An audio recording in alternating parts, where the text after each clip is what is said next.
we're live! Bright and early burly. Actually, I've been up for like hours. So try to keep up with me if you can. I am the High Priestess Phoenix. I am your spiritual healer, teacher, shaman, seer, oracle, lightworker, starseed, earth angel, mystic, medium, psychic, witch, yogi, guru, evangelist, North American civil, messenger of God, the first child of God, reincarnated. I am the Lilith. And today is Moon Day. Moon Day. I just want to point out I've been laughing. Well, the universe has been laughing at me, and I was laughing back for like the last 5-10 minutes. Like, this is not helping anything. First off, they had me douse myself with some freaking rose fucking water. So I'm sitting over here smelling like a whole ass old lady. That shit is heavy duty. And I'm sitting there like, well, what are we going to do? I was really getting irritated in my flesh. Why? Because my masculinity is going awire. Why? Because I had it programmed for 2 weeks to wake up at a certain time and get to work. And now it's Monday and it wants to get to work and there ain't shit to do. And I'm trying to tell it to calm. It's, trying to calm the tits. It's like, no. It's like, oh, let's go do a reading or something. I got to do something with you. Which is what? My body? My mind and my body are getting on my nerves. They want to do something and I ain't got I know that I'm not supposed to do shit. I'm trying to have some control over this thing. And so anyways, I went to start digging out some books and it turned into another necromancy teaching. I talk to dead people. Why? Because nobody alive will talk to me. And that's why I started laughing. As I started pulling out this book, this is not helping me make friends. This is why people don't talk to me. They're afraid of this shit. It's not helping. Anyways, so I grabbed all these books. I started laughing. And then something told me to grab this new book that I haven't got. We haven't really read at all, by Carl Jung. And he's the homie in the hood that, like, his name is in all of my books. I tried to access him astrally, but his conscious is already incarnated in a being. And I can't do it when I can't access that being. I don't have that kind of ability. I have a lot, but I can't find him. I tried to access him and Aleister Crowley, and that's what I got. They're in the human form. Right? I know when they leave the spirit world, I can talk to them in the spirit world. I can talk to their higher self, but not when the higher self is in, not unless we're in the astrals together. I can't contact him on a physical level. Really? Nope. Fuckhead. He's here, though. I mean, the conscious of him, it's not him anymore. It's just that smart, big old brain that knew all this shit is here to teach more and knows more. Same with Aleister Crowley, right? People incarnate. You keep reincarnating, right? This is where, there's going to be a burst of unbelievable incarnations that happen in the next 35 years. They're here for it. All us old souls from the beginning of time are here for the end of time. I'm the one stuck on the ground. Anyways, moving on. So I jumped into this book and I turned to page 207. And right here it says, the inner man within a woman's psyche can lead to marital troubles. That's all I read, and I was like, I just dropped the book and started laughing. I was like, this is hilarious. This is hilarious. Now, I've been teaching you guys for a long time, and that's what I'm having trouble with today. And it always happens on a moon day. Why? Because for fucking 39 years of my life, I had my mind programmed just the same as yours, that Monday is the beginning of the week. This is how we start the race. We want to start out solid.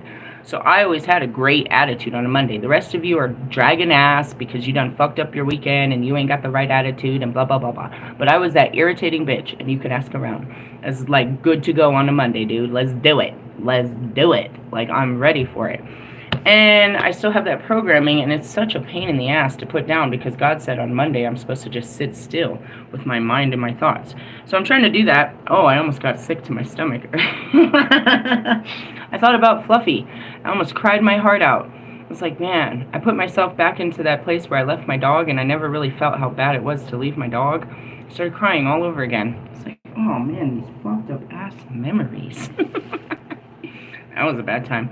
But anyways, on a Monday, that's usually what I'm fighting, is my masculinity. I'm always fighting my masculinity. You should be too. What is your masculinity? What is that? It's your mind, bro. It's your mind. The divine masculine is the man's mind, right? That's all it is. You guys are not your distorted masculine energies, right? In the essence, you do whatever it says. You have no control over it. And that's what every guru will teach you, is you have to master your mind. You can't turn it off like you guys do all the time. You have to work with it and, you know what I mean? Nurture it. That's where the divine feminine comes in, and it's like, you're this, you're the father and the mother to your mind. Like, you're encouraging, you push it to do the right thing, but at the same time you have to calm it down, and you have to, you have to be this internal family system for this mind that is out of control. And I have an over masculine, I walk in my divine masculine. We say this all the time. So I'm always trying to crush this damn masculine inside of me, and we're going to war today.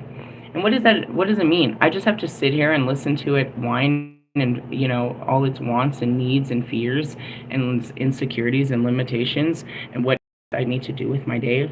Like, it really wants me to get up and do some shit. I'm like, it wants to give me all kinds of ideas of what I'm supposed to occupy my time with. That's not what God said to do. And it doesn't, so it just will keep fucking shit until it just kind of wears out. I get weird out listening to it. In essence, it's like I have to talk it down to, excuse me, I'm munching while we're reading. I was guided to do that too. I needed some bread and butter. I don't know. I'm being weird. I'm trying to calm my tits. But anyways, the masculine wants to do what the masculine wants to do. You ever known a dude that just won't listen? It's that fucking Knight of Wands, bro. It's terrible. And that's what I've been struggling with, to be Empress. I have no problem. I am the High Priestess, and that's what the rest of this teaching is going to teach you. I'm going to teach you what it means to be a High Priestess, to be receiving. It doesn't mean you don't have this whole masculine energy in you that's trying to be controlling. Let's be quiet on that. That's exactly what it is. The masculine is controlling. The feminine is receiving. Really it. Men are controlling. And you got some controlling ass women. And that's what they say, is a woman is supposed to be, you know what I mean, receptive and, submissive.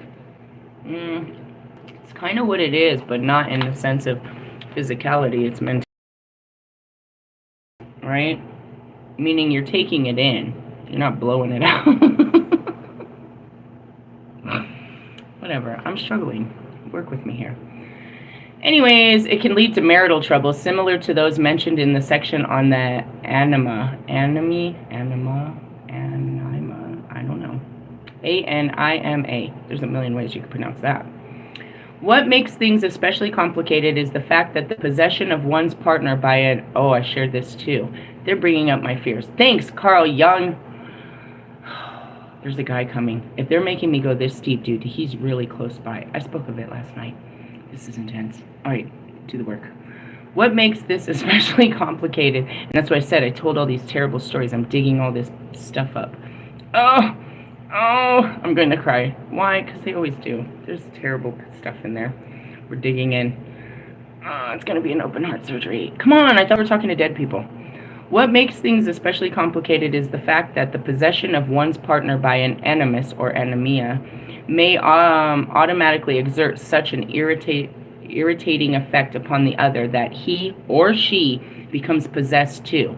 Animus or anima and anemia always tend to drag conversations down to a very low level to produce a disagreeable, I don't know what that word is. Nope. IRASCIBLE. I don't know. Anyways, emotional atmosphere. As I mentioned before, a positive side of an animus, maybe it's animus, animus, can personify that's where it is. When you learn something new, you try to practice it to where it feels comfortable. I don't know what it is. I'm trying to make it sound comfortable coming out of my mouth. Can personify an enterprising spirit of courage, truthfulness, and a highest form spiritual profanity. I don't whatever. What the fuck? Not ready for big words in the morning. Through him, a woman can experience an underlying possessed or process of her cultural and personal objective situation and can find her way into intensified spiritual attitude to life. This natural supposes that her animus ceases to represent opinions that are above criticism. The woman must find the courage and inner broad-mindedness to question the sacredness of her own convictions. Only then will she be able to take in the suggestion of the unconscious, especially when it contradicts her animus opinions. I don't know what that word is still, the more I say it. Only then will the manifestations of the self get through to her, and will she be able to consciously to understand their meaning. What the fuck is wrong with me, and where'd you put me? I mean, I guess it's just awareness, because that's what it really comes down to, is patterned awareness is what I'm getting out of this. And I mean, again, why are they shoving this at me right away? Let me start at the beginning. Parallel in life is that the conscious attention of woman has to give to her animus problem takes much time and involves a lot of suffering. But if she realized who and what her animus is and what he does to her, I feel like he's using the word of the divine masculine. I'm going to use masculine. I'm going to change this word. I don't even know what it means anyways. All right, and what her masculine is and what he does to her. And if she faces these realities instead of allowing herself to be possessed, her masculine can turn into an invaluable inner companion who endows her with the masculine qualities of, and it doesn't say, it literally says masculine qualities, of initiative or a native courage, objectivity, and spiritual wisdom. The masculine, just like the animi, whatever, exhibits 4 stages of development. He first appears as the personification of mere physical power. They're talking about my masculine and what I'm facing. This is nice. But they call it something like anemia. I don't know. For instance, as an aesthetic champion or muscle man. That's it too. I have big balls and I portray myself as a big old man. And that came up in that card reading last night when we did the wands. I'm like, I'm not competing, but I'm competitive. And that's where, you know, the mirror is, because I'm as manly, if not more manly than my twin flame. So I show them how to douse the manhood, how to calm the ego, how to calm the fucking balls and walk in your heart. In the next stage, and that's what's so crazy is to watch. They're like, I've never seen a fucking fucked up woman like this ever. I'm not a woman. I am a goddess. I am God in a woman form. Dickheads. In the next stage, he possesses a native initiative. What? I don't have my. I can't read. I'm supposed to be getting new glasses. Initiative and the capacity for planning action. In the third phase, the masculine becomes as a professor or clergyman. Finally, in his 4th manifestation, the animus, or the masculine, is an incarnation of meaning. On this highest level, he becomes, like the anemia, the mediator of the religious experience, whereby life acquires new meaning. He gives the woman spiritual firmness, an invisible inner support that compensates for her own softness. Oh, well, this is for you that don't have any masculinity to you. I was really, what did I have to do? I had to turn and cough and let my balls drop. I'm such a man, dude. Such a man. Why? Because it happened inside of me. A man had to be created to protect me. It was part of a personality. It was one of my personalities, my strongest personality. It had to protect the weak and vulnerable woman that I truly am. And I never got to be that because the man always comes in. Always, dude. And that's what happens right now. It's like I man up on everybody. Real hard. I had to survive. It had to be that. It had to protect me. And what was sad is it wasn't as available as it needed to be, because I can look back at these times and it's like, where were you? Why didn't you protect me? How did I get here?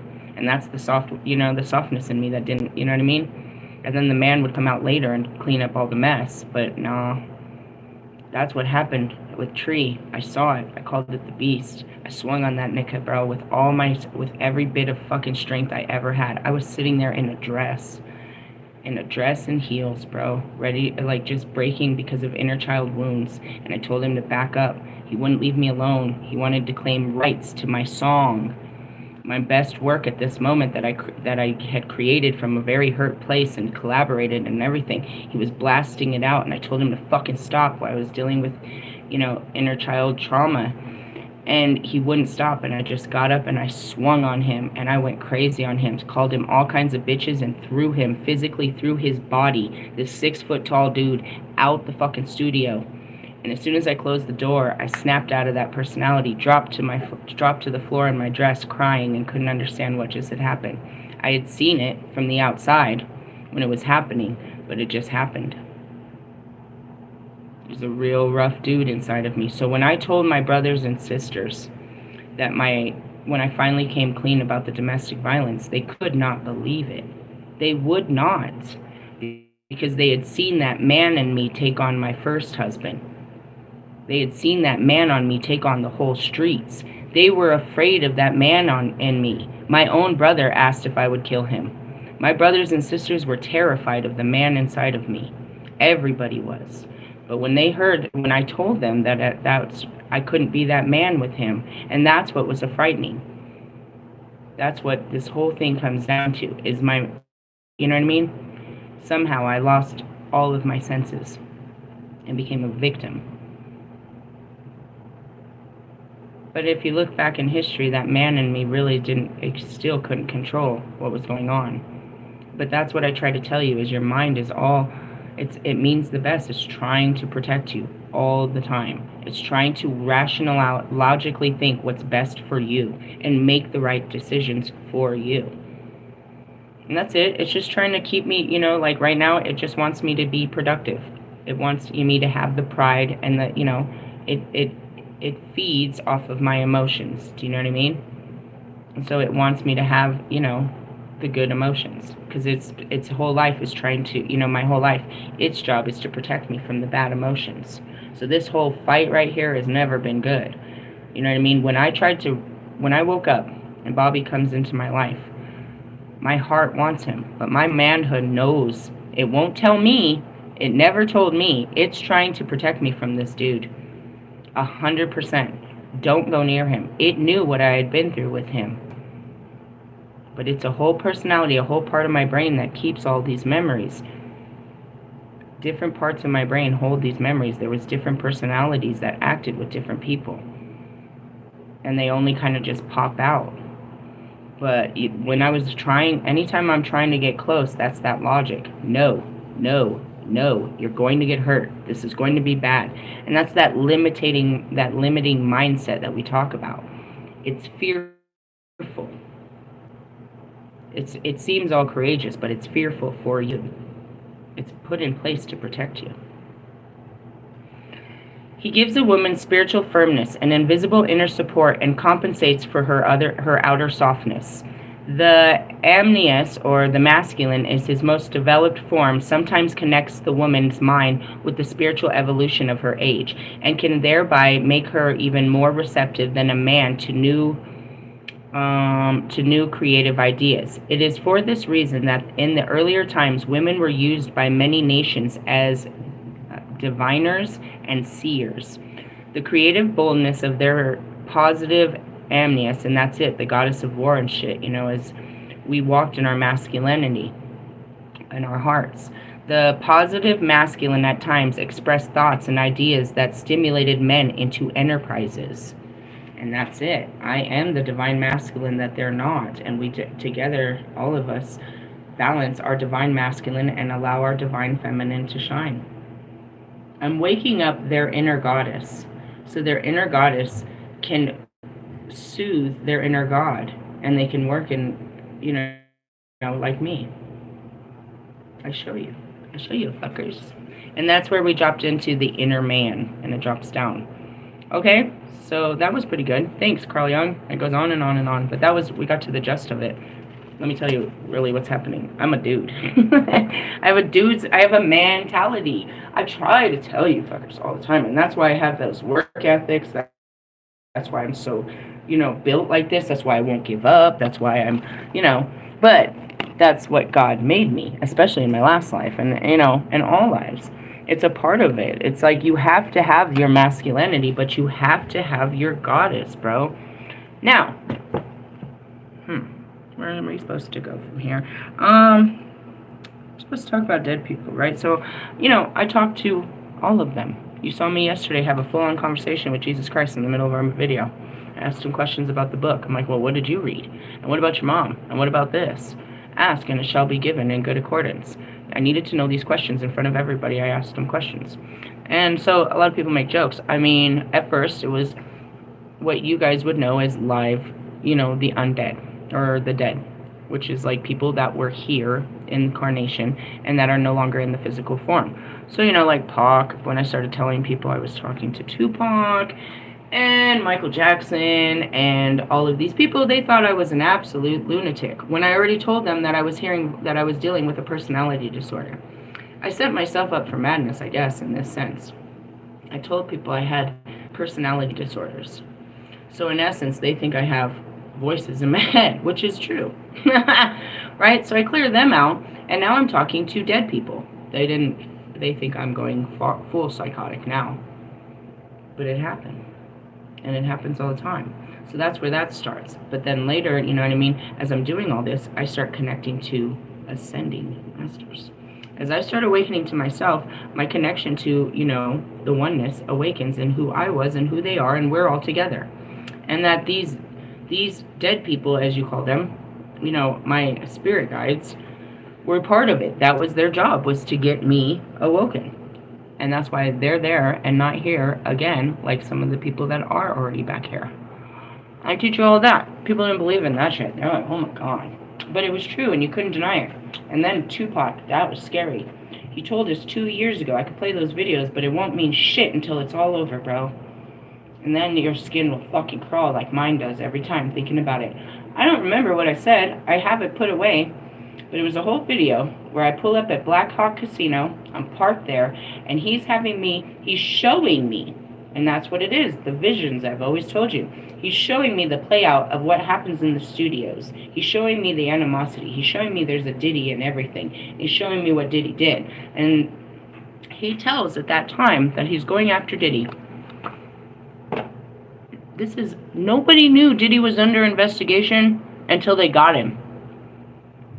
Until they really were going after him. This is a year later or something like that.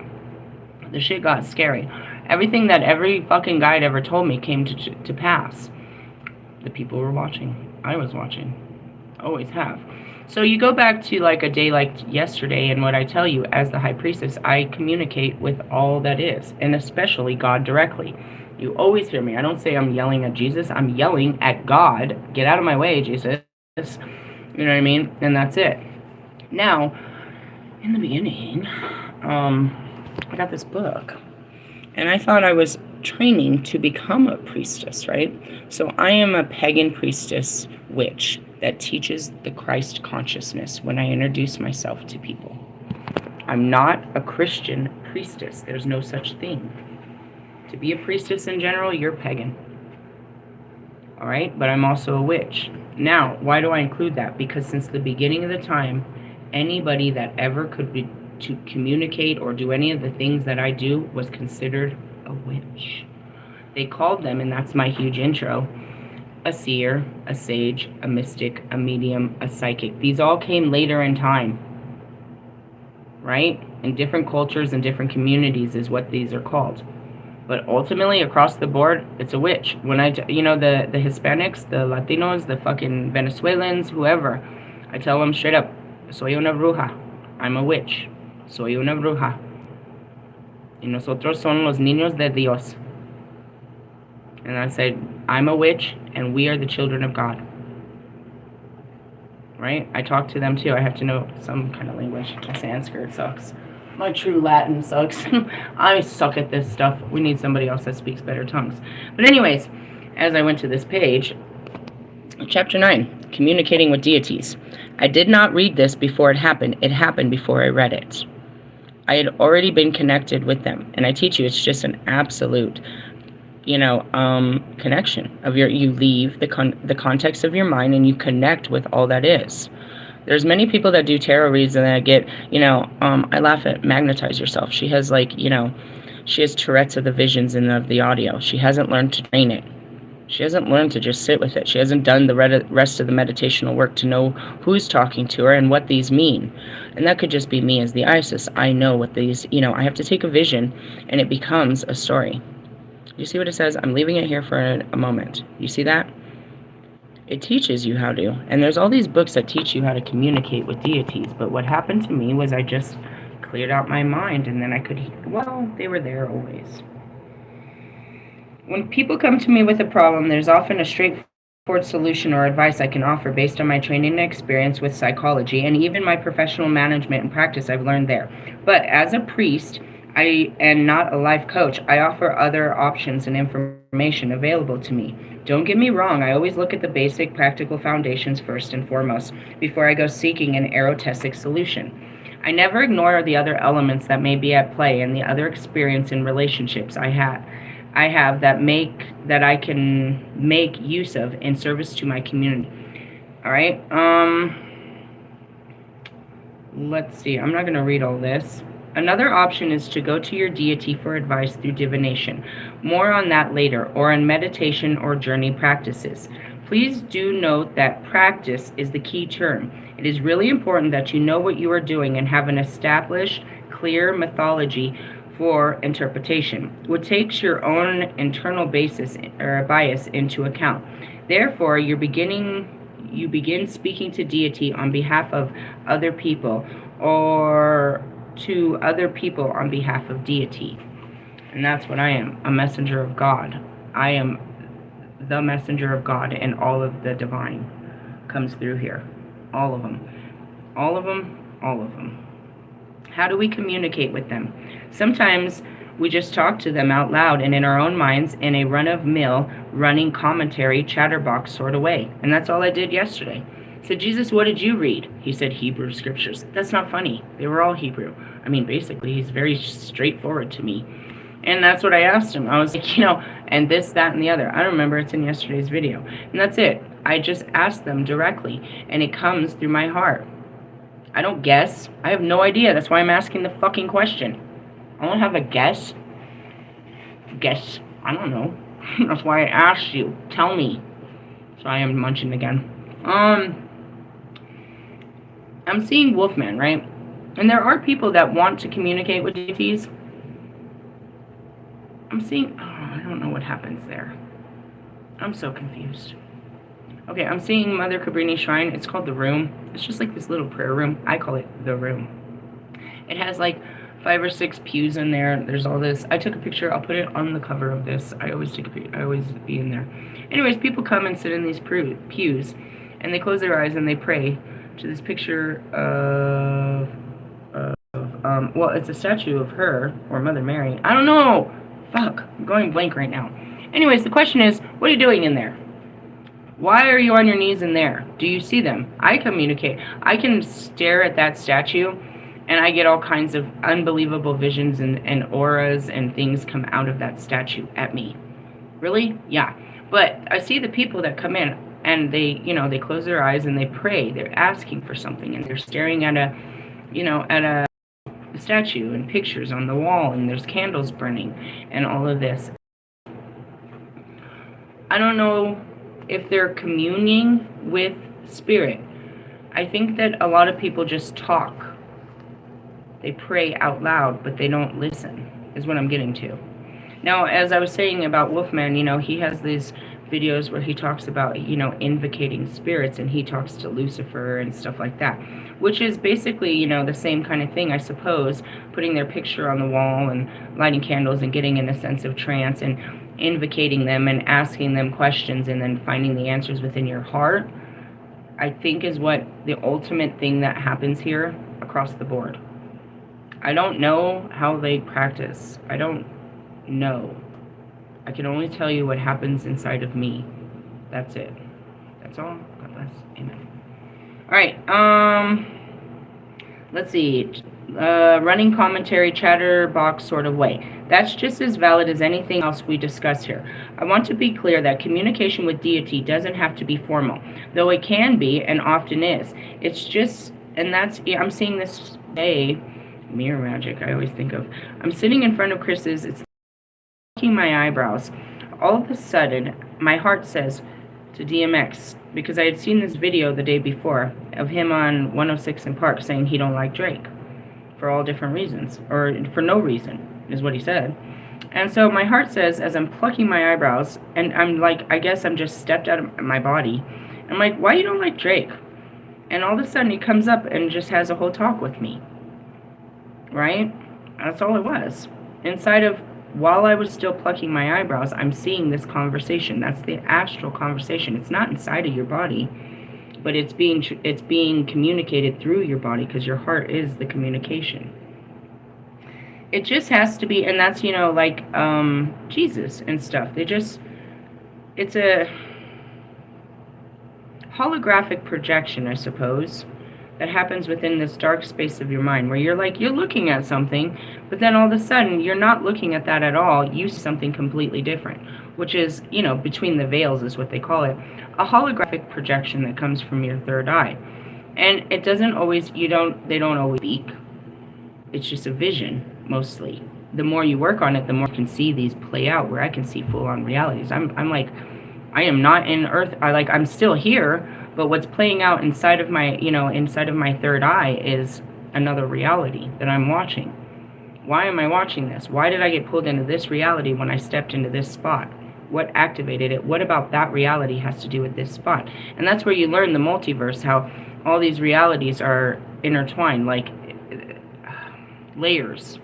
The butterfly effect, I think, and then it's called the mandala.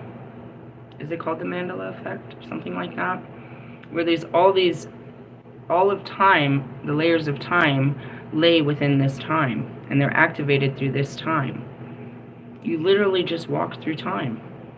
You just walk through, you know what I mean? It's like, it's creepy as fuck. You're still where you are. You're still in the middle of fucking Walmart. But all of a sudden, you have accessed another dimension, and it's playing out in front of you while people are trying to get past you in Walmart. You're seeing two worlds play out. It's like a bifocal thing. Okay, they're showing me, new car that's coming out, an Audi car that has this projection GPS that pops up on the screen. It's on your windshield. It's just a holographic projection on your windshield. You can still see, but it's on your windshield. You know what I'm talking? I don't know. Go find it. That's what it is. It's like I can still see the world in front of me, but there's a projection of another world or another something happening in front of me, and that's where they come from. That's where this whole thing happens. It's a holographic projection through your third eye on top of the reality that you're staring at. And, for someone like Magnetize Yourself, she's seeing them quick, like flashcards. I'm seeing the letter A, I'm getting a flower. The name Ben might be something for someone. I'm getting the month of August. They're flashcarding her. She's traveling too fast, really, is what it is. She's traveling through them too fast. And that's what happens, too, in the first beginning. You have no control. You're just zooming through time as fast as light. It's just popping at you. Light codes are like, pshh, pshh, pshh, pshh. And that's where you see them outside. I'm just staring at the trees, but I am seeing messages, and it's like, they're like pop-ups on a computer screen. All kinds of pop-ups are just popping up. You're looking at a tree. They're like, how did you see that bird? I didn't. I felt it. And I'm seeing, as I'm staring at the bird, I'm getting a whole vision of something completely not a bird. It has something to do with something else and something. But it's the bird that activated it. And I call that a energetic exchange. Yeah, there's a lot of energy out there. Alright, going back to it. Chatterbox. Let's see here. I want to be clear that the communication with deity doesn't have to be formal, though it can be and often is. And that's it too. I was throwing a fit at God a couple weeks ago, and I'm sitting in this dark place, and all I saw was Buddha pop in to my dark place. And no Buddha. Not yet. And that's it. You know, sometimes they'll just show up. Then there's these times where, like, I'm literally pulled out of my body. Then there's the table. What's the table? I don't know what else to call it. I just make up basic words for this shit. They call it, according to what I've read. Oh, God. This is so stupid. The intergalactic space station that's outside of our atmosphere. No, it's not visible to the eye, but it is literally out there. Right outside. It's not even between space. It's right there. Like, if I had a rocket ship, or I could take you there, but it doesn't mean we'd be able to access it because it's a different reality. But anyways, it's right there, and it's this table. It's like the Hunger Games, where all these beings get together, and they look at Earth on a flat table, and they move things around, and they play things around, and it's just a game. Really? But that's not the light. It's just, they call it the galactic light something. It's all goofy. They're real. These things are real. They're just not accessible to the human eye or consciousness. And that's where creatives can come in and, you know, be out of this whole reality. It's like, where did you come up with this? I saw it in my brain, in my imagination. No, it wasn't. You tapped into a whole reality, and you were able to fucking draw the pictures and tell the stories of this reality. It's real. It's just not something that everyone can see. And that goes back to, you know, unicorns and fairies and fucking dragons. There's all kinds of shit out there that you can't see, but you can if you access it. It's right behind the veil of this reality. It's a glitch. This is just a matrix of our own reality. We've created it. I don't know how to explain that. It just doesn't have to be. You're not doing it wrong if that's all that ever happens. In fact, as a practice, it encompasses the regular showing up for the deity, which is hugely important to forming a relationship with them as part of a priesthood. In essence, you go to priests because they're supposed to have a connection to God. It's the whole reason you go to church, is these priests are supposed to connect you to God. But do they have the prophetic gifts?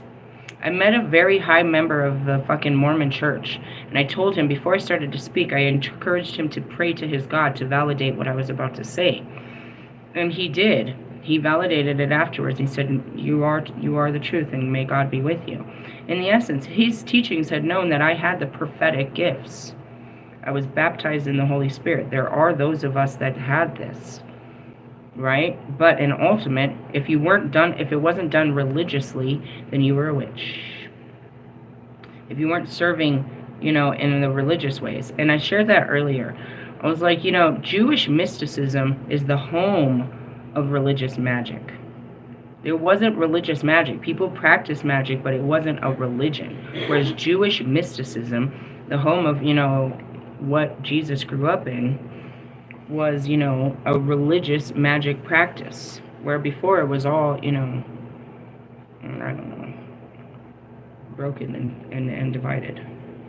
All right, there's also meditation, active journeying, more on the similarities and differences of those two are in just a wee while. Devotionals, prayers, and direct thought. These direct thoughts can have a certain feel or frequency that is similar each time, or a mental shift, as my friend Orlaga calls it, like switching a channel compared to the regular communication. We often sort of change gears to talk to our gods, which we will make more sense of if you know how to drive a stick shift, granted. But I'm sure that you can figure out what I mean. The internal engine runs a little faster or a little slower. With the change of the pace, we can use this type of communication. Some people using journaling or handwriting in any format to communicate with deity. Writing something on a piece of paper and then burning it or letting it float away on running water, if it's easily biodegradable, is one way, and that's it too. There's many ways to communicate, and that's what I do. As I use the fire, I put all of the herbs together, and then I just, you know, yeah. Though I've also written on stones and throwing them into water or burying it for more permanent messages.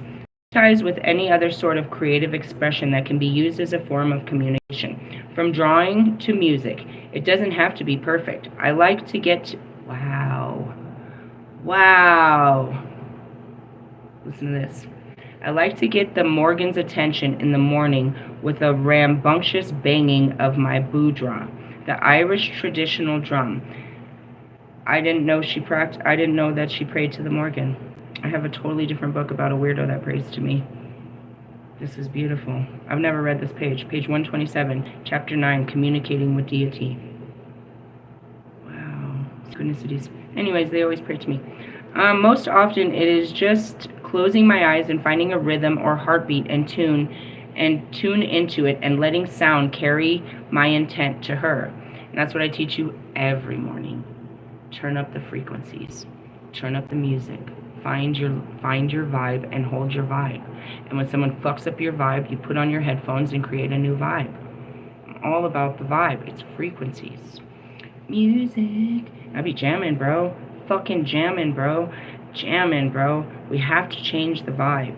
How do we do it? From the inside out, bro. You put a fucking good vibe inside of you. I'm picking up good vibrations. It can be something as simplistic as, and that's why, you know, all of the deity or all of the cultures have worship music, or, you know, they're either using mantras, they're using instruments, they're using dance. It's turning up your vibe, bro. Turning up your vibe. That's awesome. Anyway, sometimes it's a feeling that arises from the sole of your feet to your crown of your head, washing up and down through your waves, building momentum until you release it in a silent call or a shout out loud, depending maybe on how your housemates or neighbors feel about your practice. My dog gets going. I'm in the dark, and I have my headphones on, and I'm making coffee, and I just start dancing. My dog gets really wild when I do it. I just dance. I don't know who can hear me below me and stuff. I'm not doing that much dancing, but I do. I get going. And that's why I need to shower right away, too, because I work up a sweat. I'm really, like, getting into it. That's why I always make those jokes. It's like, imagine hating on me, and I'm literally over here in my jammies, fucking discoing it out, trying to dance into Michael Jackson and shit, and you're over here hating on me because I'm a child enjoying life. Right? Like, what's your problem? In the essence, I do that all day. That's why I share you all that music. I'm sharing you music that I'm listening to. I'm sharing my vibe with you. And I do. I share music all day from all different times. Hey, you know that Mariah Carey song actually was pretty good. I listened to it over and over yesterday. We were talking about putting your soul into your body. And then all of a sudden this song, I was like, what am I hearing? And this is Mariah Carey. I was like, I guess. And I listened to the song, and it's talking about a hero inside of you. It has the strength to carry on. And it was really beautiful. I listened to it multiple times yesterday. I would never, ever fuck with her. But it came through, you know, in the middle of my reading. I heard that, you know, the Holy Spirit played this song. And that's what it is they tell me what to play to change my vibe. And that's why it's so important for me to work with these musicians to help them curate, you know, not ghostwrite, but help inspire them to create the right vibes. Not for their abundance, for the abundance of world, because we already like them. We've loved them for long periods of time. We want to love them more. We want the new generation to love them, and we need a vibe of love. You give love, you get love. This isn't hard. You're out there being hard, so you're getting hard feelings and hard this and a hard time. It's really, you know, pretty simplistic, but these guys in their fucking masculinity. Who am I to say it? I look up on you all the time. Alright, let's go back to communicating with God and shit. And that's why, I told you, that's why Pac is here. He's like, dude, our masculine, we're bros. We're bros. That's what I said. He chose me because I'm him in a female form. Because I'm, like, that's what it is. For reals. Kobe chose me because I'm Kobe in a female form. In essence, they didn't choose me. They were with such a long period of time. We go way back in time. How far back? And that's what it is like they were always with the divine feminine because, you know, that's the divine feminine that made them, you know, who they are. But it's working through that divine masculine. And that's it. It's like...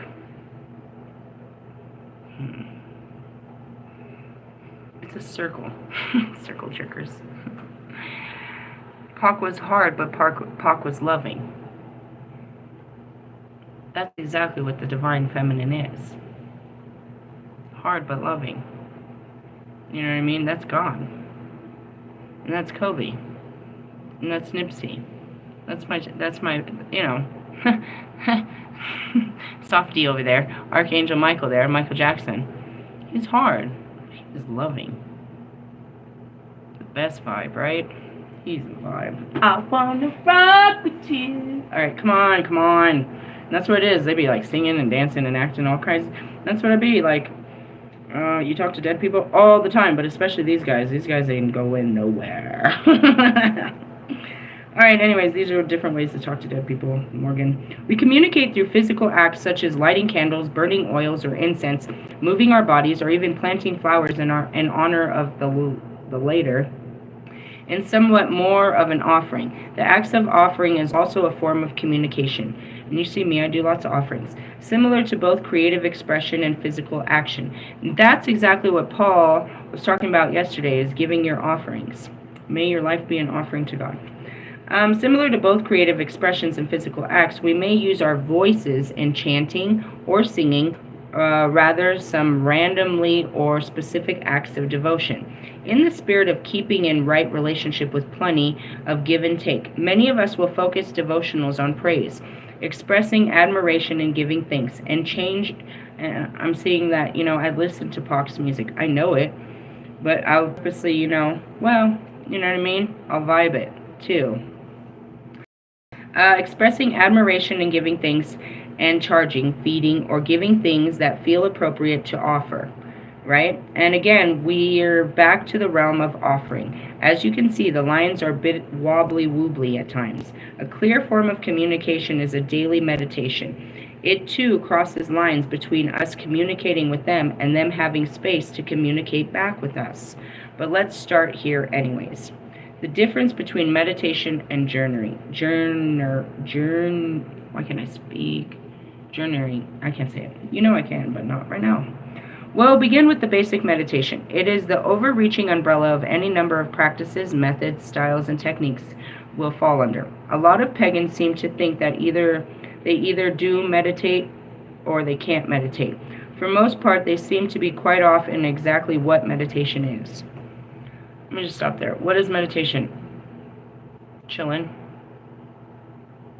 You can be fully active and chilling. One of my favorite forms of meditation is getting in the car and going for a ride. Really? Easiest way to fucking zone out. Easiest way.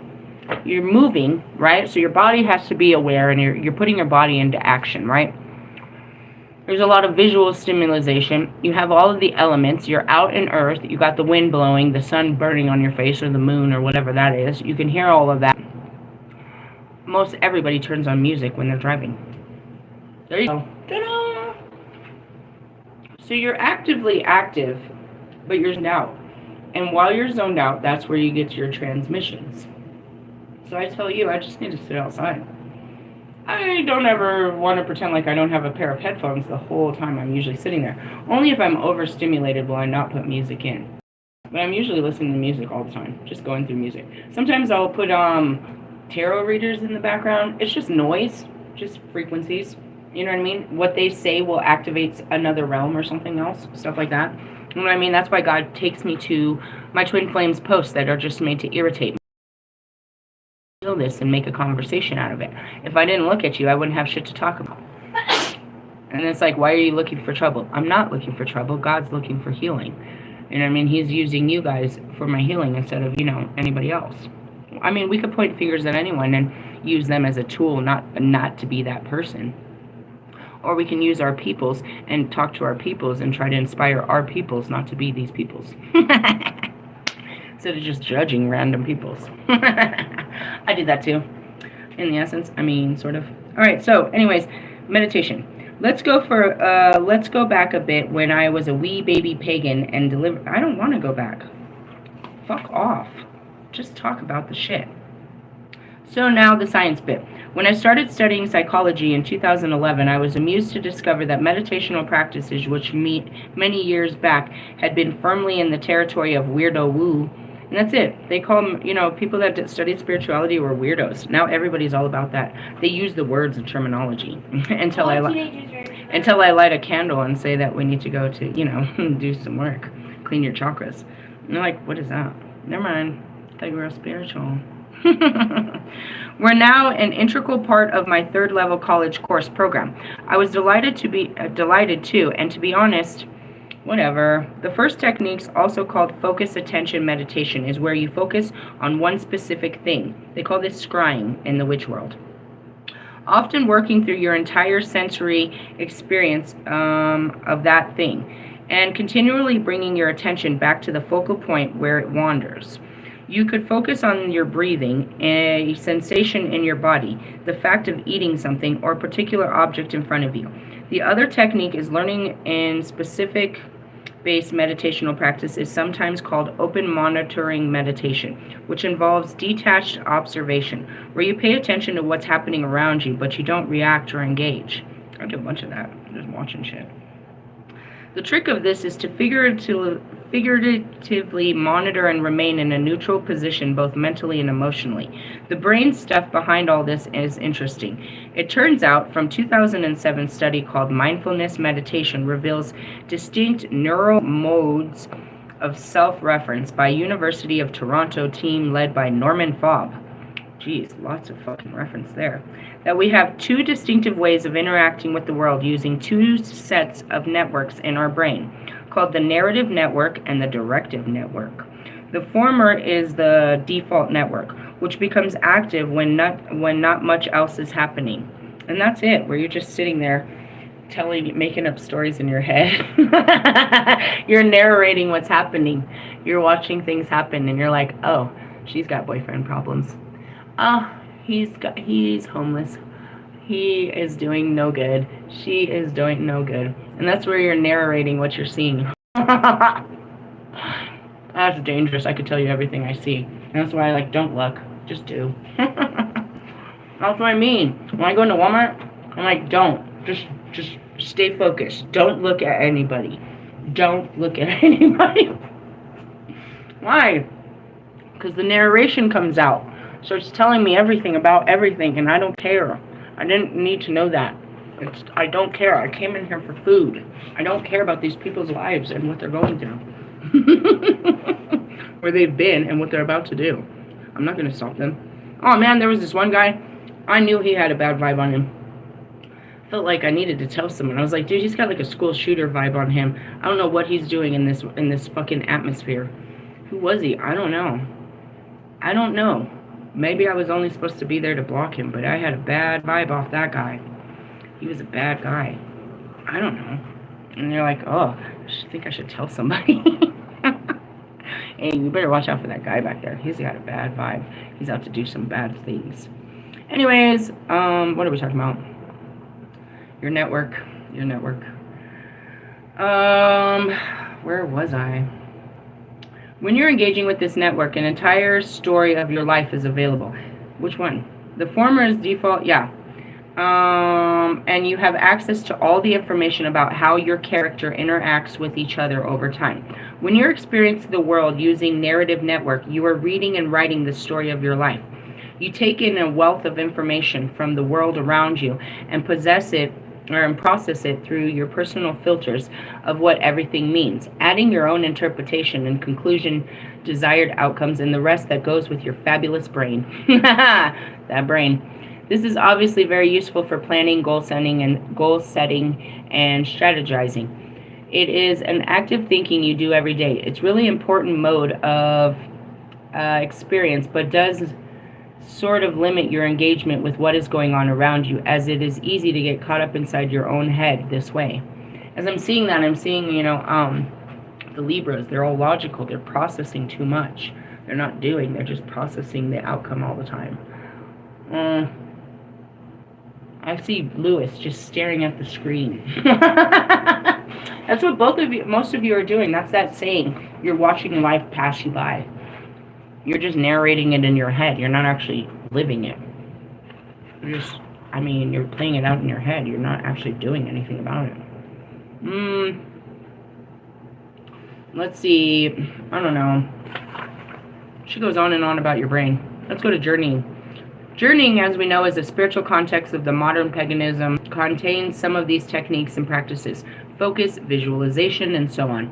and has very similar psychic and mental benefits, but the techniques are a little more specific. The purpose is to get your consciousness, yourself, to a different place and back again. Safely, one would hope. That doesn't always work well for people. You get stuck.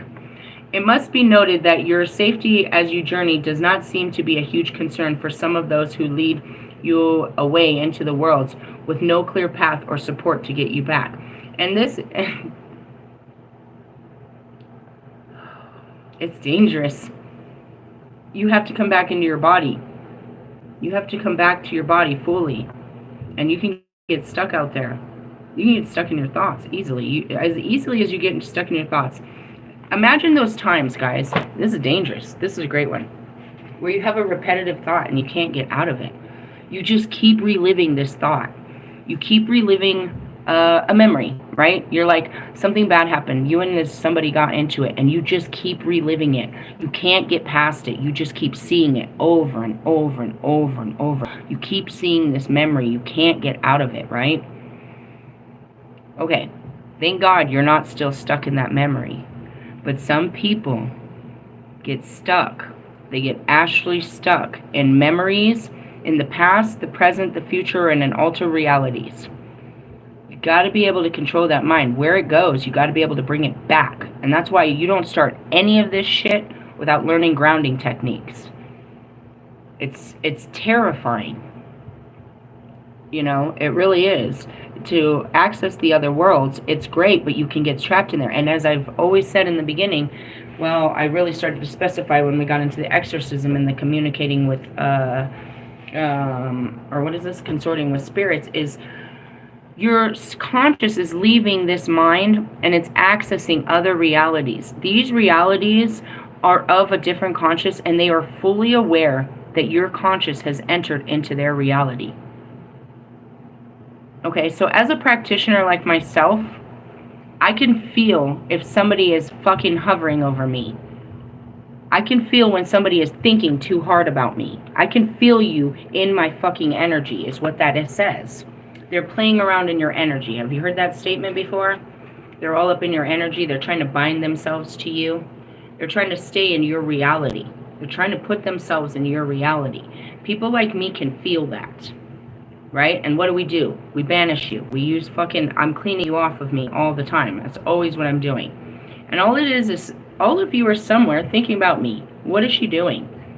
And you're trying to access me astrally, outside, you know, through your brain. You start coming up with a narrative of what you think I'm doing. Some of you will get right. You really know where I am and what I'm doing. You can follow yourself to where I am, and then I can feel that you're there.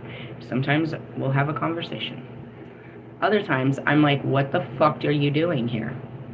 And that's where it is you've got to be able to protect yourself. And now, with that understanding, know that as you travel in your brain, you know, as you travel into time, time knows you're there. Really? Yes. Every time I go back to ancient Egypt, they know I'm there. They know I'm there. They don't know it's me, but they know that I'm there. Now, when I go into other realities, planets especially, I'm there. You don't have to take form to travel, and that's what you don't understand. A lot of, we'll just use the word alien beings are here. And that's the same thing. In spirit, you can't see them. They are here on our realm, beyond your conscious understanding, but they are fucking physically here, moving around and doing shit. And that's what it is about angels and demons and spirits in general. Your spirit in science is your unconscious, which is that beyond the brain. So when you leave that beyond the brain, you know what I mean, you're part of the mass conscious, you know, you're the part of the cosmic conscious. Right now, you're only part of mass conscious. Your brain's connected to the brains of everybody else, and everybody uses their brain in the same way. Thinking. When you leave that, your brain, you start working, you know, your brain, you reprogram your brain, and you start accessing different parts of your brain that other people don't access. You're accessing different realities. And in those realities are deities. Spirits. Spirit is outside of your brain. But it's all right here. Truthfully, yeah. So, this is a good teaching. Again, another thing that makes me scary to people because I can see all this. My connection. But that's what I'm sitting here teaching you every day, is to get you connected to all that is, to the oneness. How? Through your brain. We have to go through your thoughts and your fucking feelings and get rid of them. And pretty much your life too. Well, I mean, your life is attached, your life, it's not that you have to get rid of your life, right? It's that your life is created around, it's all memories of your pain and suffering. Going back to, Lewis and all his trophies. Each of those trophies represents suffering that he had to go through to achieve that trophy. You know what I mean? When he looks back, it's like, yeah, I remember how hard it was to get that trophy. I remember how hard it was. I remember how hard it was. I remember how hard it was. That trophy is an emblem to your pain and suffering. Right, Marshall? Your Grammys are emblems to your pain and suffering. Your Oscar. Your divorce decree. Your marriage certificate. Your birth certificate. Everything. You bought this car because you were in what place in your life?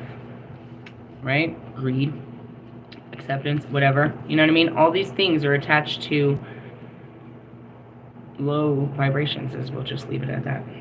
Alright, she goes on and on and on about some shit, and journeying requires practice to achieve it. It's one thing nobody wants to hear, and unless they do want to actually put in the work and train with the necessary skill set. One of the biggest problems in the New Age communities is the way we offer grand life-changing vision quest type experiences by inexperienced or unscrupulous guides. That's fucking Russ's mom. Russ's mom says she's an intuitive healing life coach or some shit. You can get a certificate for that shit on Facebook, bro. A Reiki, you can get a certificate. They just tell you how to play with the stones. They don't know what planet, what deity, what energy runs through this fucking stone. They don't know what they're putting these stones up against your energy, dude. They don't know what's hidden in your chakras. They're dangerous. People are just dangerous, bro. And that's it too, is like hypnosis. Would you trust somebody to put you under hypnosis, bro? Or an anesthetic? Would you let someone put you to sleep? Then don't let them near your fucking spiritual self. Don't let them into your spiritual body.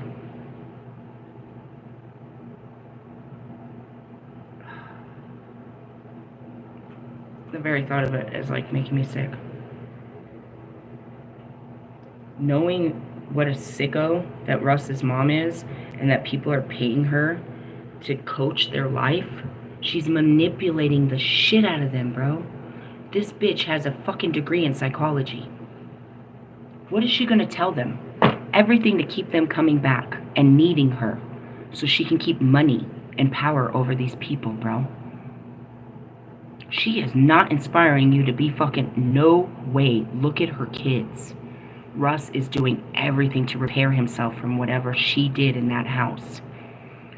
His discord last night was unbelievably heart-wrenching. I never heard him speak the truth. I was glad that God put me there to hear that, to change my heart, to listen to his heart tell the truth. It was unbelievable what came out in that video. It was just truth. He was just having a conversation, but I hear the real pain behind the truth. Going back to it, it's like this bitch literally does this, bro. She literally recruits people to get into their lives and into their psyche.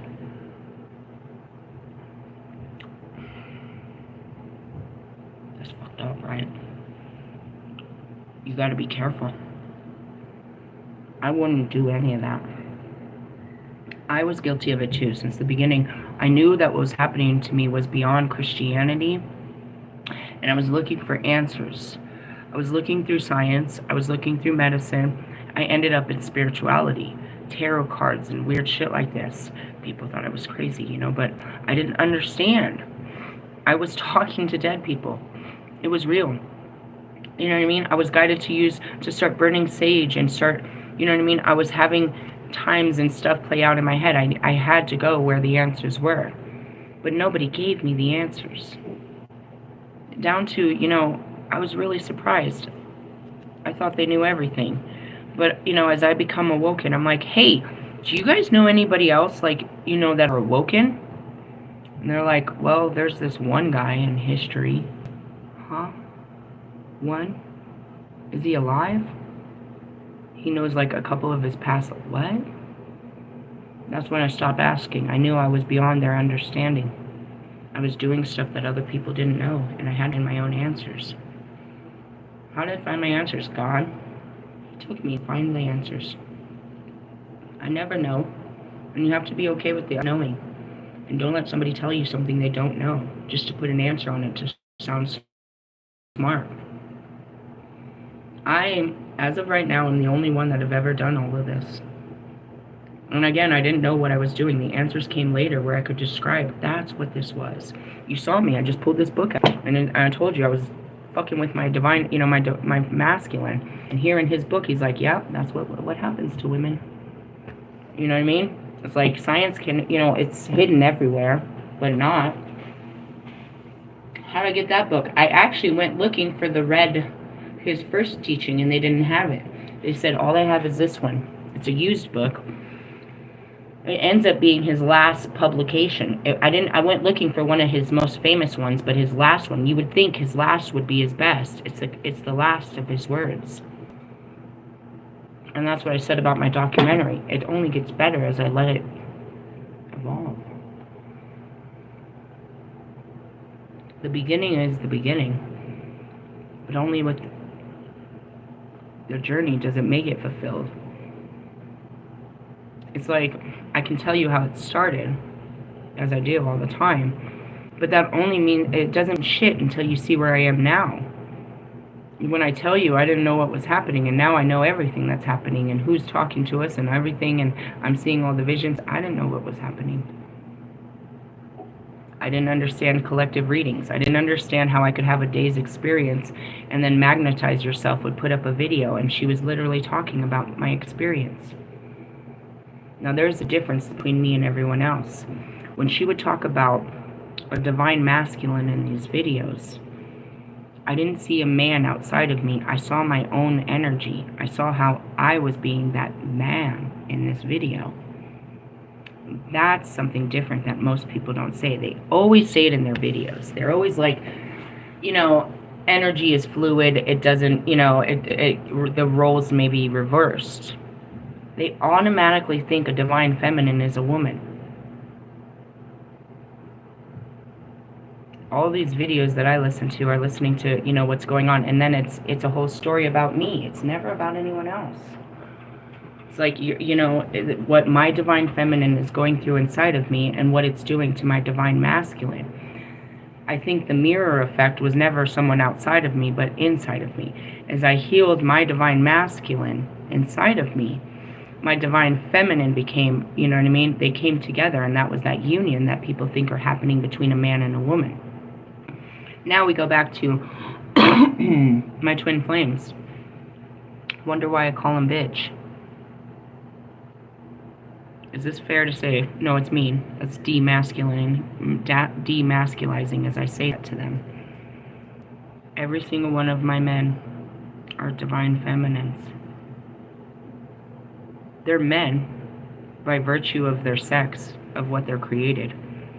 Every single one of them is a divine feminine. I'm the divine masculine to their divine feminine. Right? How does that work? Well, so the divine feminine in me, the woman, the heart inside of me wants to love them, right?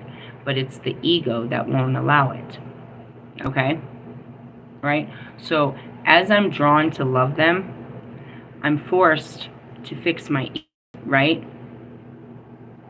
Do you see how that works? So it's the battle of the sexes within inside of me, and never really them, just a mere reflection of myself that's starting all of this.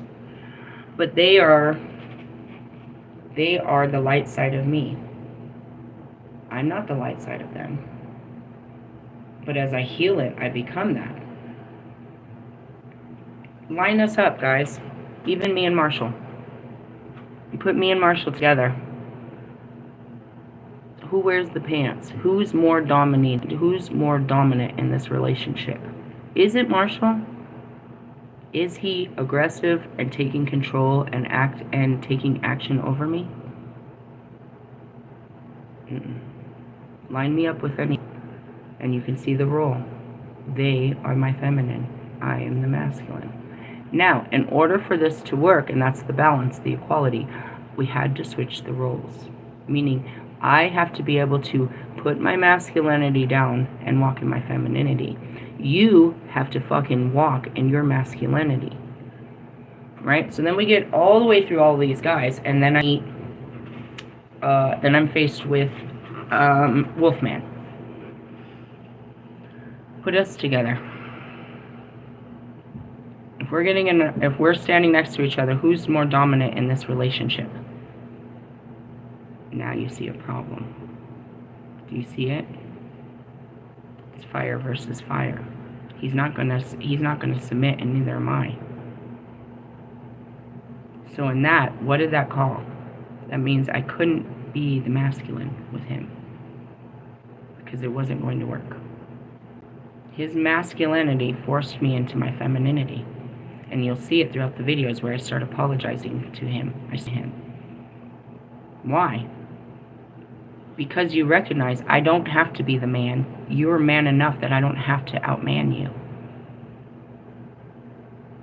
Really? Yup. He got me to submit by no means a masculine. Not being... I mean, yeah, that irritating ego of his really pissed me off. And as he pushed the ego, he got my ego. But as he stood in his masculinity, he got my femininity. And that's where it is. I have to be the man in the room unless there is a man that I can submit to. And that's what I realized. I didn't have to stand up to him. I didn't have to show him. I had to show him how to be in his feelings. That was the difference. With these guys, I'm always showing them how to fucking be a man. Is that nice to say out here? No. It's just a healing process of our energies. That's all it is.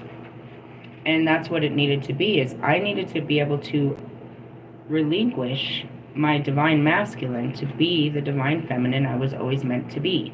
This goes back to Lilith, guys. I didn't have a man. I didn't have anyone but me. Me against the worlds. I was always brave and always all alone. God created me Adam, but I didn't have Adam, and then I lost, I gave up Adam, and then I had nothing. I had to learn how to survive without God, because I was running from him, and without anybody or anything to tell me how. As I do here now. But I got God. And the universe tried to help me, and my higher self. But that goes back to it, I'm the first. Lucifer left with an army, bro. Lilith ran to the dark by herself. It was Lilith and the creatures, is what they say. They found me. Lucifer and his army found me, but I was already powerful on my own. I didn't need them. I'd already fought God. I've already fought man. I'd already took on everything. I was goddess. And they'd never seen God in the female form. And I was just like them, dark, rebellious, angry, vengeful. Of course they loved me. And I didn't have to stay, you know what I mean? I could go anywhere. I would go everywhere. The universe was my playground. God never stopped me. He kept trying to push me back onto earth, as he always does. Because he wanted this to be my home. Just like he wanted Lucifer and the angels to stay up there. He had plans for all of us.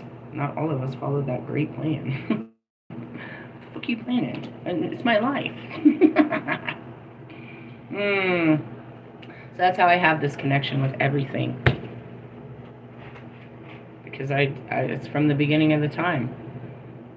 I didn't stay where I was put. Instead, I went everywhere. That's how, the serpent of the tree. I'm always everywhere. That's how I am in all. They know me in all place and all time. Because I've always been in all place and all time. I didn't do what God said and stay on earth. Now I'm stuck here, and I hate it. You cut my wings. I can still visit them, but I have to stay here. And so we'll kind of stop there with communicating and stuff. Journeying. The journeying technique itself is built in touch points to light up your direct network circuitry, as well as consistent patterns of getting there. Yeah, we're going to stop there. I pulled out some other books of exorcism and consorting with the spirits, and that's what made me laugh. I was like, they're afraid of me because of this. I mean, I don't know. There's other people that talk to dead people. They may not talk to Jesus or ancestors or stuff, but they're able to too. It isn't unheard of. It's just rare. But, you can too. I'm trying to teach you what it takes. After we clear out your mind, you're clear to, you're a clear connection to all that is. With that being said, I'm going to move on. I did wear my masculinity out. I just want a cigarette now. Such a dude. I tell you guys all the time, I'm like, I got to do something. I feel like digging a ditch or building a wall, or I don't know how to fix a car. I don't ever want to really learn how to do that. Why? Because your fingers are dirty. Still kind of a girl. Stuff like that. I don't mind, stuff, Bob the Building bitch and shit. It's how God made me. It's fun, I guess. It's hard. It's hard out here for a pimp. That's why you get so much testosterone. And, menopause isn't going to help with all that, I'll need so much more estrogen. I try. And that's where it came from. It came from my mind, but it's God. We have a duality, and if you don't balance it out, you're either being a bitch or a dick. Really. That's really the truth. And so I'm trying to be a bitch. Don't be a bitch. I mean, I don't know. It's better that I'm a bitch than a dick, I guess.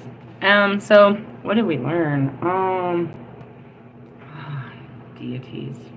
And that's what a priestess is. I was going to get into all that. That's what that whole book. I haven't read that whole book. We haven't even got through it. I got stuck in the earlier chapters of group organizations. My boy band group fell apart and we stopped reading the book. I didn't have a group to keep the church going. I guess I never needed those guys. Just kidding. They'll be back eventually. I don't know. I mean, I can't do their jobs. Not really. I can only do my job. I do a lot of work around here, but I can't do everybody's work. You need to carry your own weight. Alright, well, that was fun. I'll see you guys for another episode of What the Fuck, because I'm sure there's more What the Fuck to come out of today. What are you supposed to do today? Just sit in your fucking feelings and your thoughts. You're supposed to be journeying through your feelings and your thoughts, and don't get stuck in there. Make sure you do it outside so that, you can wake back up. Don't do it in a, I don't know. People get stuck in trance for, you can lose yourself, bro. You can lose yourself in alternate realities. And fairy tales. You can let fairy tales play out in your head and get lost in this idea that you're going to be happily ever after or some shit. It can be dangerous. I lived in a fairy tale in the beginning. Really? Yeah, I had this fairy tale idea that, according to the twin flame, the information I was been given, that if I did this healing work, that it would make Bobby heal and somehow we'd come together. That was a stupid fairy tale. When you think about the context, is that what you wanted? I never really wanted to ruin his life. I just wanted to be happy, and I felt happiness with him. I'm okay letting him go. It's just hard to find that happiness outside of him. I've never experienced that feeling outside of him. It's ever intriguing because I only had a couple experiences of where I felt it, and every time I'm around him, I feel it. So naturally, you want to feel it, but I don't want to feel guilty about feeling this way. So, in essence, the ultimate thing in my head, this fairy tale was to eliminate the wife. Not in, kill her, but, Maybe he'll get divorced or something. I don't know what I thought. I know that I was going with my feelings. All I wanted was what he made me feel, and I wanted to have him without all the extra feelings. It may not have been him that I wanted, just the feeling that he gave me. I spent a lot of time to figure out where it came from, why I felt that way about him. I don't feel that way about anyone else, but I have to, and as he says, and most people have, is they've had a first love where they felt something, and then they moved on and they felt something else for someone else. So I'm hopefully waiting for that moment to have those feelings again for someone else. But, in the fairy tale of things is I had this misconception that just based on the twin flame healing fucking, blueprint, what they tell you in that community, is that if you do the work, it'll show them how to do the work, and then they'll, you guys can come together into union. Now, since I have so many twin flames, I just hope for them to do the work and we can come together and do the work. I see us, as a family. I don't see me laid up with really any of them, to be honest. I've never really had those thoughts of me laid up with any of them. I tried to put myself with one or two of them, just never really saw it. But I see us together as a family, laughing a lot around bonfires. I see us in houses. I see us in, I see us together as, friends, real close friends, family. So I still hope for that's what it is, and I still believe in it, that, it's not going to be what I thought it was, and that's, I don't know why I thought that. Just personal desires, I suppose. And that's what he said. Why did you told me to leave my wife? You're making me feel bad here. I just wanted to have you to myself, and the only way to do that was to tell you to leave your wife. I didn't think that was a terrible thing. And that's, who was being selfish, me or him? You know what I mean? Don't make me feel bad. Or you should feel bad about this whole situation. Why are you doing this? You know that I love you, and you're just playing with me. And I think that's why he fucking didn't call me back. It's because he knew he was really hurting me, because I really did love him. I don't know if he really could accept it from the first couple times that we talked, but I think he had to really realize that he was hurting me by playing this game with me. That he told me many times he couldn't be, with me like that. And I guess at the beginning I was okay with just a little bit, just so I could experience it one more time. It was good enough just to be around you. But I wanted more, and that was not available, so I just had to move on with that. And of course, him not talking to me made it easier, I suppose. So you can get caught into fairy tales where you want things to be a way that they just can't. You gotta be careful. In the twin flame journey, there's so many. I look at, it disgusts me to look at these twin flames. Magnetize Yourself is one of them. Lunar Eclipse Tarot. Turning Tides, she actually listens to me and she embodies what I say. I think she's getting some fucking peace and some freedom. It's still a hard thing, after you've told yourself for years and years and years that this is going to work and this person is going to be with you, and then you have to take in this new programming that this isn't going to happen. You really have this enormous emotional attachment to it, and it's hard to brainwash yourself out of something you brainwashed yourself into.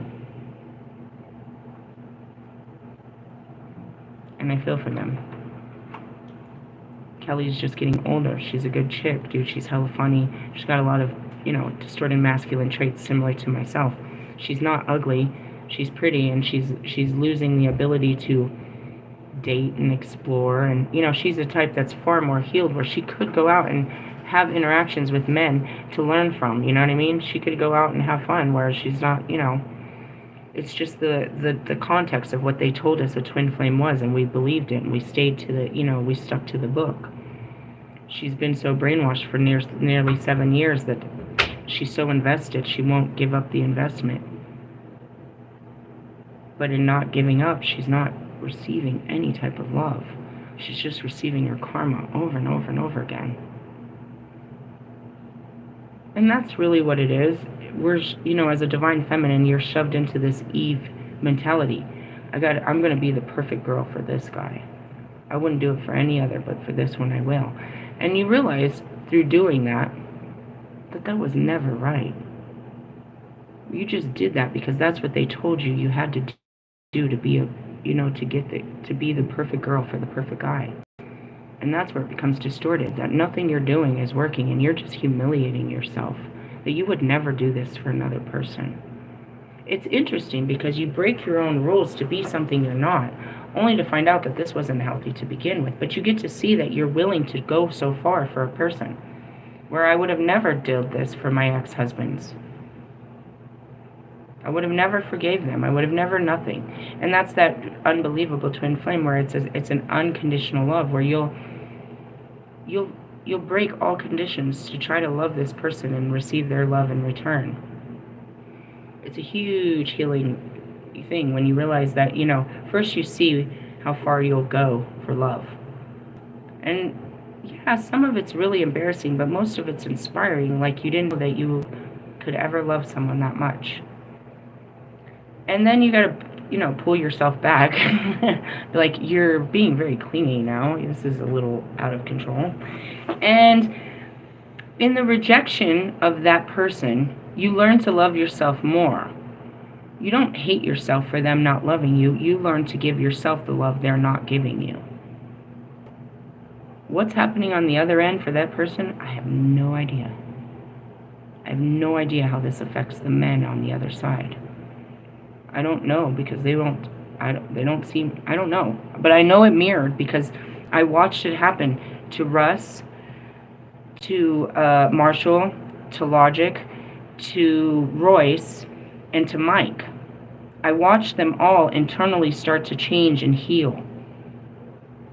And even towards the end, we started to watch Kanye do some shit, start to come clean a little bit, start to heal, start to admit some things, start to face some things. So I know that I was getting through to them, but I don't know I don't know their experience, you know what I mean, what that feels for them. And that's where it's important to hear two sides to the coin. But that's what it is, going back to Wolfman. Oh man, here we go again. And that's where it is. There's an attraction inside of me that's pushing me where it's never pushed me before. It's pushing me past my limits, which is the ego. It's pushing me because it's a stronger attraction, and it's pushing me to break my limits to come to you, only to realize what my limits were and why they were there.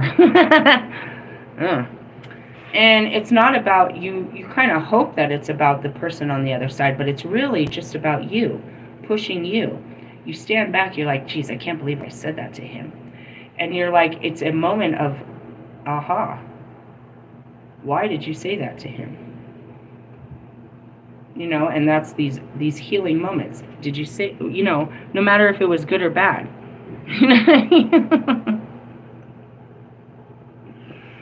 You are coming out. The real you is coming out towards a person, a stranger. This attraction is making parts of you show up that you have not. You're showing up for yourself is what's happening. You're showing off yourself. You're showing yourself what's inside of you that you've kept dormant for other people. You don't act like this around other people. No other person is going to make you act like this. That's what twin flame is. Not acting a fool, but acting in love. Pushing your boundaries of love. Pushing your bricks, you know what I mean, that you put up around your heart. You start breaking your own rules. And, yeah. I'm like, it all had to do with, you know what I mean, projections of the mind and how you can get lost in fairy tales. And that's it, too, is don't get so attached on an outcome. Because you're going to get heartbroken when it doesn't come out the way you saw it. That's for your current reality. Now, for anybody that wants to do journaling and traveling, if you start tapping in, bring yourself right back. You can always go back, but most important is bringing yourself back to the here and now. It's very difficult to stay in the here and now without trying to escape your mind and your body from what's currently happening. You spend far too much time as a race trying to escape our current reality. So be careful with that. It's okay to visit, but come back home. That's where it is. You can sit on a couch with somebody and you know, Like, what are you thinking about? Nothing. They're deep somewhere, but they're not telling you where they are in their thoughts and what they're seeing and what they're playing. That's astral traveling, bro. You're traveling to times and spaces. You're reliving memories. You're putting yourself in scan. You're putting yourself in old conversations. First, you will work through your own life, this life, and you can access other life. Cool? Hey, I love yous. Laters. Bye. Get a life.